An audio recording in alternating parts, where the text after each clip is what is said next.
Oval office में अमेरिकी राष्ट्रपति डोनाल्ड ट्रंप के साथ बैठक बेनतीजा रहने के बाद फ्रांस, ब्रिटेन सहित पूरे यूरोप के नेता जिस तरह यूक्रेन के राष्ट्रपति जेलेंस्की की के पक्ष में एकजुट हो गए हैं, उससे कयास लगाए जाने लगा है कि यूक्रेन संकट का जल्द समाधान निकल सकता है।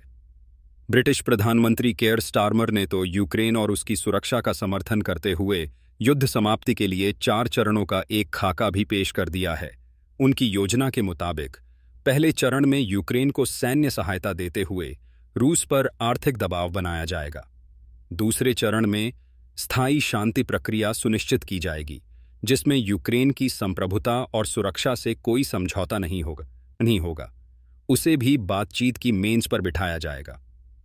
तीसरे चरण में शांति समझौते के बाद यूक्रेन की सुरक्षा क्षमताओं को मजबूत किया जाएगा ताकि भविष्य के किसी भी आक्रमण के लिए वह तैयार रहे।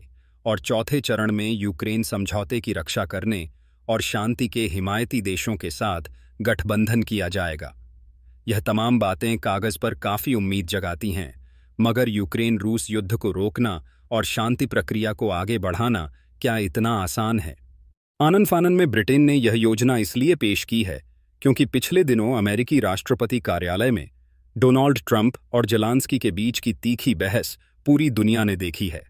हालांकि ऊपरी तौर पर यही लग रहा था कि डोनाल्ड ट्रंप शांति के हिमायती नेता हैं जो हर हाल में युद्ध खत्म करवाना चाहते हैं, मगर असलियत में वह उस दिन अपने देश की जनता को यह बताना चाह रहे थे कि पूर्व अमेरिकी राष्ट्रपति जो बाइडेन ने कितनी गलतियां की है दुनिया भर के मीडिया के सामने। जैसी आक्रामकता उस दिन दिखाई गई वह सब अनायास नहीं था, बल्कि राष्ट्रपति ट्रंप की सोची समझी रणनीति का हिस्सा था। दरअसल ट्रंप चुनाव प्रचार के समय से ही कहते आ रहे हैं कि फरवरी 2022 से अब तक अमेरिका इस युद्ध में $65 अरब की राशि फूंक चुका है। ट्रंप के मुताबिक यदि बाइडेन यूक्रेन को हथियार, मिसाइल व अन्य युद्ध सामग्री मुहैया नहीं कराते तो अमेरिकी अर्थव्यवस्था पर इतना बोझ नहीं पड़ता। मेक अमेरिका ग्रेट अगेन की अपनी संकल्पना भी वह तभी साकार कर सकते हैं जब अमेरिका संसाधनों का पूरा इस्तेमाल अपने देश के हित में हो।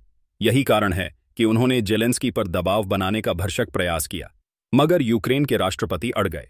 इसके बाद यूरोपीय देश उनका साथ देने के लिए आगे आए हैं। यूरोपीय देशों का कदम बढ़ाना मुनासिब भी था, फिर चाहे अमेरिका के साथ उसके तनाव क्यों न बढ़ गए हो।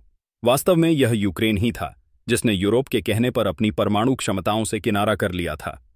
अगर यूक्रेन अपनी परमाणु योजना पर आगे बढ़ता रहता तो आज परमाणु हथियारों के जखीरे के मामले में दुनिया का 5वां सबसे बड़ा देश होता।